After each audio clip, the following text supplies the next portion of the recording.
This is Pet Life Radio. Let's talk pets.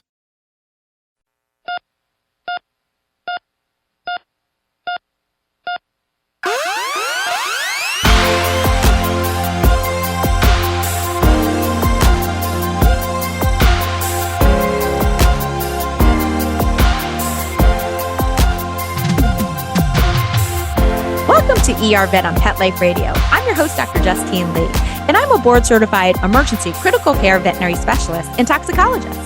Thanks for joining us. Today, you cat owners are in for a treat. We're going to be speaking with Dr. Mark Cousins, who is a diplomat of the American Board of Veterinary Practitioners in Feline Medicine and feline guru, especially in the Louisiana area. So we'll be talking to Dr. Cousins in just a few minutes right after these messages. Take a bite out of your competition. Advertise your business with an ad in Pet Life Radio podcasts and radio shows. There is no other pet-related media that is as large and reaches more pet parents and pet lovers than Pet Life Radio. With over 7 million monthly listeners, Pet Life Radio podcasts are available on all major podcast platforms, and our live radio stream goes out to over 250 million subscribers on iHeartRadio, Odyssey, TuneIn, and other streaming apps. For more information on how you can advertise on the #1 pet podcast and radio network, visit PetLifeRadio.com/advertise today. Let's Talk Pets on PetLifeRadio.com.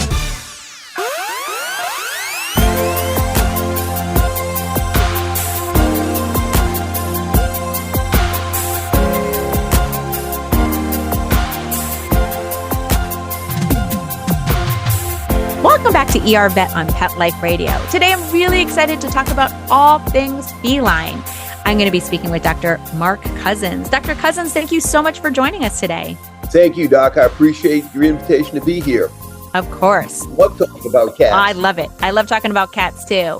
Now, just so our audience knows who you are, do you mind just talking about who you are, where you train, what you do, and what all the letters behind your name mean? Well, I've been out of school since 1980. I graduated from Louisiana State University. That's where I got my DVM degree, my Doctor of Veterinary Medicine degree. I'm a boarded feline specialist of the American Board of Veterinary Practitioners. That's the organization that does species specialty certification. And I've got mine, of course, in feline medicine.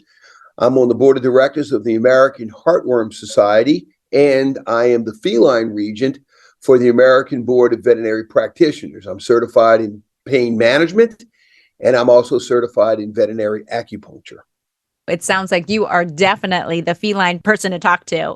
Now, first of all, I wanted to say most cat owners, they can't really tell if their cat's in pain. Like unlike a dog owner, a dog may, whine or cry or tremble. How can a cat owner tell if their cat hurts? And why is that different than a dog? Boy, you're so right. It is much harder to tell if a cat hurts than if a dog hurts. Think about this. A dog, it's physical, right? Dogs are wimp, like we say in the cat world. They're going to cry. They're going to limp. They're going to have gait abnormalities. They'll growl if you touch a painful area. Overall, they're going to be a much more demonstrative species. Now, think about the cat. The cat is both prey and predator, right? So in the development of that species, they are genetically pre-programmed to hide things. So they're much more subtle. So when a cat is hurting, when a cat shows pain, you're going to see behavioral issues more so than you're going to see physical issues because they're going to try their best to hide that. So here's what you'll see. The cat may not eat as much. They'll hide away. They'll hide in a closet or hide behind a piece of furniture. They'll sequester themselves away from life. They'll become less social. You'll see lack of grooming on these guys. Maybe you'll see mats in places where there weren't mats before because it hurts to move around and get to those places and clean themselves. Their gait change may subtly change when they're going upstairs or if they, for instance, want to jump on their favorite piece of furniture. They may not be able to make that jump anymore, so you won't notice them on that furniture, on that space that they like so much. They'll sleep more.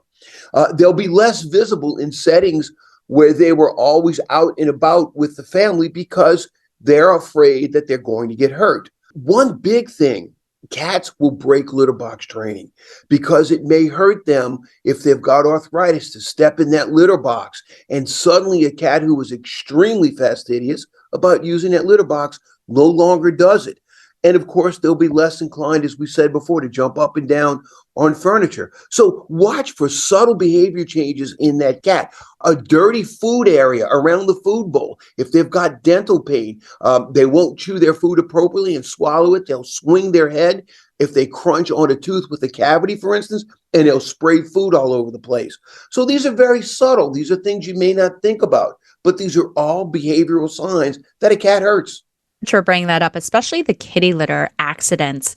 I've talked to you before about this, but he was probably about 15 to 16 years old when we moved into a new house. And all of a sudden, my cat, who I've never had kitty litter problems with, started defecating outside of the litter box. And at first, I thought it was behavioral because we had just moved into the house and he never had any problems in the previous house we lived in. And, I was consulting with a bunch of veterinarians, a bunch of veterinary behaviorists, and I'm an emergency critical care veterinary specialist. So as soon as he started doing that, I started worrying about like all the ER problems that we can see, like constipation or a medical problem or megacolon. And it turns out once I started him on a pain medication called gabapentin by mixing it in a tiny amount of a palatable food, obviously it worked, right? He stopped defecating outside the litter box. And that's the crazy thing. My litter box was pretty low entry. It was only about 6 inches, but it was just that 6 inches that was harder for him to get into. And the other thing that I noticed is as my cat aged, the amount of kitty litter in the box also made a difference. Some cats, they like really, really deep kitty litter. But some other cats, if they're really arthritic, they may feel more wobbly or more steady in it. So it really varies. What do you generally recommend kitty litter wise for geriatric cats? Are there certain boxes that you recommend? Obviously, besides treating the pain with a prescription medication from your veterinarian, are there certain things that a cat owner can do at home when it comes to litter boxes? Boy, I tell you what, Dr. Justine, one of the easiest things you can do is lower that threshold in that litter box. Because if you think about it, there's the hip joint, there's the knee joint, and there's the tarsus or the ankle joint that cats have got to flex to get in that box. And there's the back end, the lumbar vertebra, where they've got to bend and squat. So if you can lower that litter box and make it easy for that cat to get in there, anything you can do to achieve that, boy, that's what you want to do. I think that probably makes a lot more difference into the comfort of the cat than the actual type of litter that you use. Physically, make it easier for that cat to get in there. Now, I've heard some people use ramps. And if they use ramps, you want to put a big old pad of litter in there so it's not quite such a differential to get out of that box. But you just want to think about the physicality of that kitty walking into that box. That makes all the difference in the world. And just as you found out, it was a pain issue. It was a pain issue. Glad I was able to experience it myself because it really made me empathetic. And, I've told you this before, older geriatric cats, when they come into the hospital, they're one of my favorite patients to treat because they're like, they're kind of grumpy, but I absolutely love that. So it is really, really important that we make sure, especially as our cats become middle-aged, that we're not missing those signs of your cat being in pain. All right. So kitty litter issues, difficulty jumping or thinking a little bit longer about jumping. Any other classic signs that we should focus on when it comes to identifying that pain in cats? Boy, look for dental pain. Boy, how common is dental disease in cats, right? So the cat that was, a fastidious eater, there was no issues around the food bowl. Son of a gun, if you don't start to see pieces of food spread out all over the food bowl, all over the area around where the cat eats, here's what's happening. That cat is crunching down on a hard piece of kibble, and that kibble hits an area in the mouth that's painful, be it a gum disease, be it a cavity in that tooth, be it some other source of pain, and that cat shakes its head, and the pieces of that kibble that they've been crunching in their mouth fly out of the mouth and litter the area around the food bowl. So if you see a cat who had a normally clean area around that food bowl, suddenly it's got kibble all over the place, boy, bring that kitty to your veterinarian and let him do an oral exam and see if that cat's got some problems in that mouth. Thank you so much for bringing that up. I've also noticed when your cat chews their food at a weird angle and their head's at a weird angle, they're crunching on one side. And I really feel like we undervalue the severity of pain with dental disease in dogs and cats. Like if anyone's ever had like tooth sensitivity and they, a piece of ice or a cold sensation or a cold liquid hits it, it's like a shooting pain. If they've ever had like a tooth fracture, they call their dentist during, their emergency situation in the middle of the night. And oftentimes we're missing all this. And I see a lot of dogs, with fractured teeth. I see cats that are with really severe dental disease. So really important to identify that dental pain.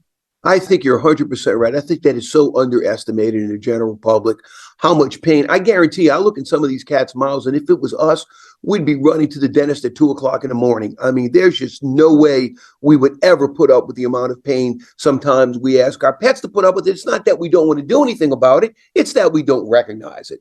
Exactly. I also did want to mention, please don't feel guilty if you all of a sudden notice that your cat is hiding, but I do encourage you to call your veterinarian, to call your emergency veterinarian also. And the main reason why is because oftentimes they have to alleviate the guilt that a lot of pet owners have when they, when I'm giving them a diagnosis, maybe it's end-stage kidney failure, or it's a diagnosis of cancer. And cat owners, dog owners are always asking me, did I miss some of the signs? Remember, like Dr. Cousins said, because cats oftentimes hide their signs, they don't want anyone taking over as being top cat. They often hide their signs. They're so stoic. So again, they don't show their signs until they're pretty severe. So please don't feel guilty, but obviously we want to be able to recognize it so we can treat that. Now, we'll be right back with Dr. Cousins right after these messages. Molly, here's your dinner. Zeus, that's not your food. Don't let that happen to your precious cat. Elevate your cat's eating experience with the Cat Tree Tray. The Cat Tree Tray keeps your cat's food off the floor and conveniently located on the cat tree. It's the perfect way to eat. It's a beautiful wrought iron tray that easily attaches to your cat tree and keeps dogs and other critters out of your cat's dish. A must for multi-pet households. There's a 6-inch tray for large bowls and a 4-inch tray for smaller bowls. Purchase your Cat Tree Tray today. Go right now to cattreetray.com. That's cattreetray.com. CATTREETRAY.com. Let's talk pets. Let's talk pets On Pet Life Radio. Pet Life Radio. PetLifeRadio.com.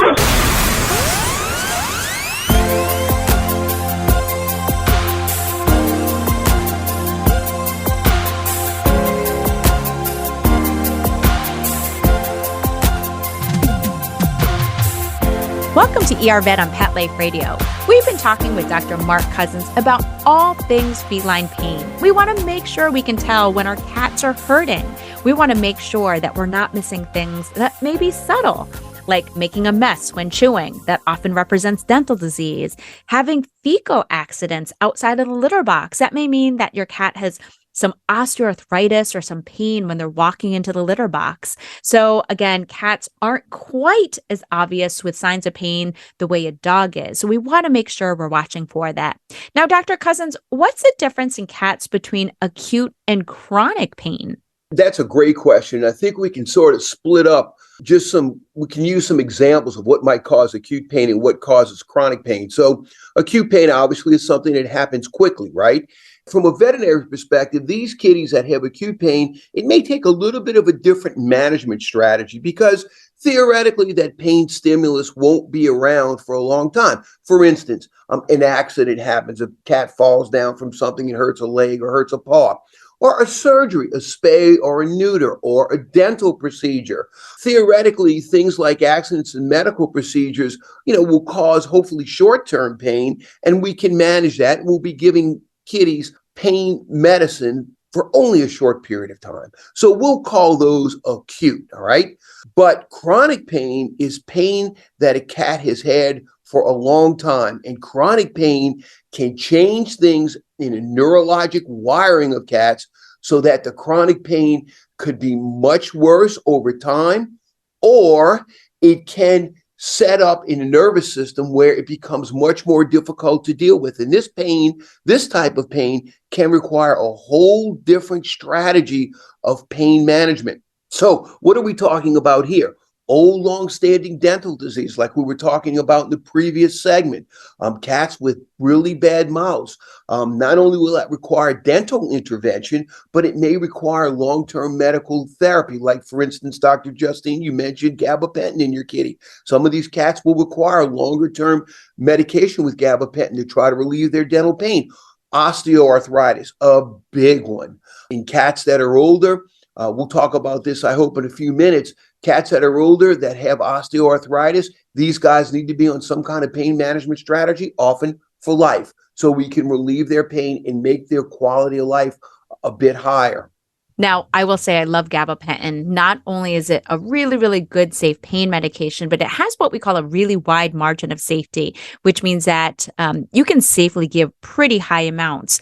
And we actually use this as a way of reducing anxiety or reactivity. In other words, if your cat doesn't like going to the vet, or they're kind of mean or hissing a lot and really stressed out, it really helps a lot to have gabapentin on board. In other words, talk to your veterinarian about it, because we usually give high dose gabapentin the night before and then the morning of, typically 1 to 2 hours before the actual cat appointment. So you really want to talk to your veterinarian about it. I'm a huge fan of gabapentin for that reason.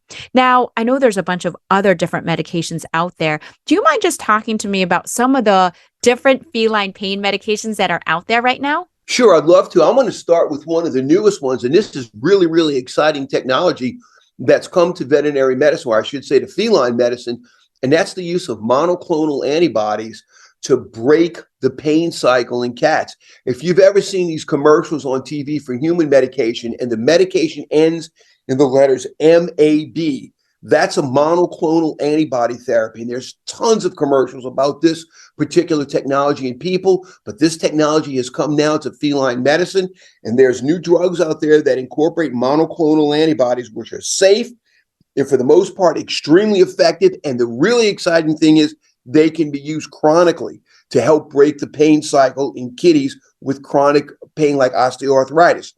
We can use other medications like non-steroidal anti-inflammatories in short-term therapy protocols. This is drugs in the aspirin family. Now, don't use aspirin on your cat. I'm just saying it's in that family of drugs. And so these drugs can be used, these types of drugs. Again, I want to make sure I make this clear that are prescribed by your veterinarian. Don't reach in the cabinet to give your cat aspirin. But this family of drugs can be very effective in helping arthritis in cats. There's other families of drugs that will help build up the cartilage in the joints that's damaged. These are called glycosaminoglycans, or GAG drugs. There are omega-3 and omega-6 fatty acids, which can be added to food or can be given orally, that also have some properties to relieve pain, chronic pain in the cat. So all these families of drugs can be used either by themselves or, more importantly, together to solve long-term management of pain in the cat. And again, this is something your veterinarian needs to get involved in. And this is called multimodal pain management strategy. And the use of several of these drugs in combination with each other can be very effective in helping your cats. Guys, cats don't have to have pain anymore. They don't have to suffer anymore. We can intervene and do a lot to satisfy these cats' pain management strategy and to give these cats a good quality of life. You know, oftentimes with acute pain, in other words, post-surgical pain, maybe your cat was just spayed or neutered or had a dental procedure or had emergency surgery, we'll oftentimes send them home with buprenorphine, which is a type of opioid, morphine-like pain medication. And we usually give that either under the skin. We can oftentimes give that in the mouth, under the tongue. But we can also do that multimodal approach that Dr. Cousins talked about, adding on a different pain medication on top of it. Now, as a toxicologist, I have to say you never, ever, ever give any kind of medication to your cat without talking to your veterinarian, your emergency veterinarian, or the ASPCA Animal Poison Control Center, because something that's safe in humans, like Tylenol or acetaminophen, well, one Tylenol can kill a cat, right? One ibuprofen non-steroidal anti-inflammatory can actually result in severe kidney failure in a cat. So again, never ever give any of your human medications, even if they're over the counter, to your cat without talking to a veterinarian. There are so many safer medications you can give. Now, I will also say some owners can't pill their cats well. Talk to your vet. Talk to your veterinary technician. They can give you lots of clues on how to do it. I will say in one cat that I had, I'm embarrassed to say, I've been practicing for 25 years. This one cat, I just could not pill. I decided not to. My other cat, who again was on gabapentin for pain, I just gave a tiny amount in a really palatable prescription critical care diet. It was just a tiny amount, but it was enough to get the medication in. You can also talk to your veterinarian about getting it compounded. And that's when we make it into a liquid, or a pharmacy will make it into a liquid. And some can even make it into certain flavors, like chicken flavored or something more palatable. So when in doubt, talk to your veterinarian about it. There's lots of great options. There's injections that last for several weeks. So you definitely want to talk to your vet about that. Boy, the best medication in the world doesn't work if the cat can't take it, right? Exactly. Or if it's on the walls or under a sofa. Right. It's exactly right. Yes. All right. Now, I know we already talked about arthritis. Do cats really get arthritis? And how common is it? And how can I tell? Boy, it is extremely common in the older cat. There's some studies, especially from North Carolina State University, that suggest that about 70% of cats over the age of 9 years will manifest some X-ray changes that are consistent with arthritis. Yes, it is very, very common. And that means that these kitties that have this osteoarthritis will experience some sort of discomfort. There is a great website, Dr. Justine, if I can give your listeners this information. It's called Cat OA Checklist. Cat OA Checklist. One word, that's all one word, .com.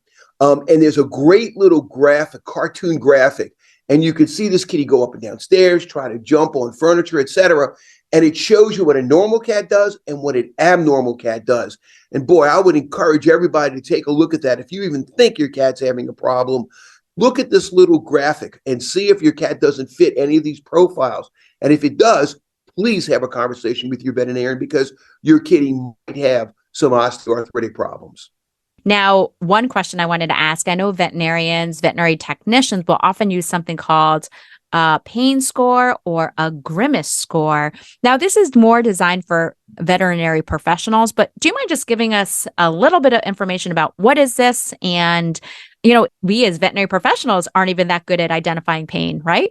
Sure. Yeah. I mean, that's absolutely true. I had this conversation with some veterinarians the other day about how important it is. Again, the cat's just a difficult species to evaluate pain in. So the scales that you referenced, there's, gee whiz, there must be about 6 or 7 of them. I like the grimace scale. I think it's easy to use. And basically what it is you look at the face of a kitty. You look at its eyes, you look at its ears, you look at its whiskers, you look at the posture of the head. And you try to determine from this if the cat is not only feeling pain, but how much pain that cat is feeling. And if the cat's, for instance, squinting the eyes, holding the head down, the whiskers are back, this cat's in a significant amount of pain. The cat should be wide-eyed, ears to the front, whiskers out in an inquisitive posture. That's a cat that's comfortable. Anything less than that, between those two examples that I just told you, anything less than that are gradations of pain that this kitty may be feeling. It's an easy scale to use. Now, I will say that most of the time, this is a scale that's used in acute pain. We like to use it after, for instance, surgery. Is our patient comfortable? Is he experiencing any pain? Do we have to give opioids? Do we have to give nonsteroidals? Do we have to do anything else to this kitty to try to make it comfortable?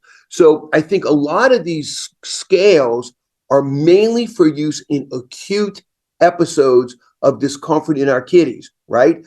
But chronically, again, I'm going to refer back to the behavior stuff that we talked about before, is the cat hiding, is breaking litter box training, etc. So these scales are extremely useful, and especially in the veterinary environment, I think they're extremely useful to try to determine the comfort of our patients. Thank you so much. Any last tips you want to leave with us when it comes to recognizing or treating that pain in our feline family members? Yeah, I think what I'd like to leave our audience with is please tell your veterinarian what's going on with your kitty, because the things that you think may be insignificant may send up a red flag in that history that we're taking from you to try to determine if your kitty's hurting. I can't tell you how many times People tell me my cat's hurting, my cat's limping, and you put that cat in the examination room and let it walk around, and it is 100% normal. Remember, cats hide pain. So when they're in a situation that they're uncomfortable, for instance, a veterinary examination room, they're going to do their best to hide pain. But your history and your relating of what you're seeing at home is so very important to us to try to determine if your kitty has pain or not. Agreed. And I'm also going to mention, when in doubt, try to capture it on your smartphone, right? For video, because it's just adrenaline. The same thing happens with me. I go into the doctor after, waiting 2 months to get that appointment, and all of a sudden my pain is gone. I'm like, I swear my shoulder's been hurting for 2 months, right? So just the adrenaline and the cortisol release makes that pain temporarily disappear in the exam room. We do truly believe you, but we need as much information or even pictures or short videos. And when in doubt, try to crop the videos so we see the most important part.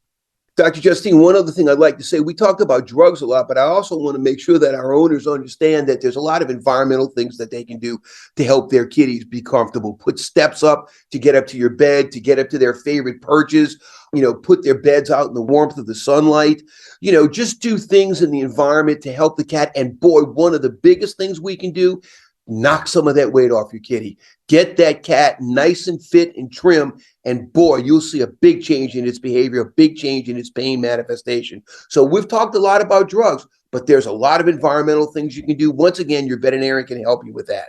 Such a great point. Thank you so much for bringing it up. Just keeping your cat trim. And if you're not sure, you can always just literally Google the Purina body condition score for cats. Your cat should be a 4. And I would say the majority of cats I see, at least in Minnesota, are probably like a 7 at a 9 body condition score.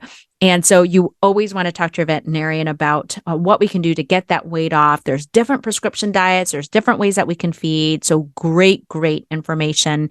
So when in doubt, don't miss those signs of pain. Again, they may be subtle. Things like chewing abnormal or making a mess, having kitty litter accidents or defecating outside of a litter box. But so many environmental things you can do, so many safe pain medications that your veterinarian can talk to you about. Dr. Cousins, thank you so much. Love what you do. And thank you for being such a great feline family member advocate. Well, thank you for allowing me to speak the gospel according to cats. I appreciate it. And thank you for the opportunity. Thank you so much. Well, that brings us to the end of today's show. Find me at drjustinelee.com, on Facebook or Instagram at Dr. Justine Lee, or email me your pet questions at drjustine@petliferadio.com. With that, we're out of time, and we'd love to thank Dr. Mark Cousins and Mark Winter, our producer, for making this show possible. See you at the next episode. Let's Talk Pets, every week on demand, only on PetLifeRadio.com.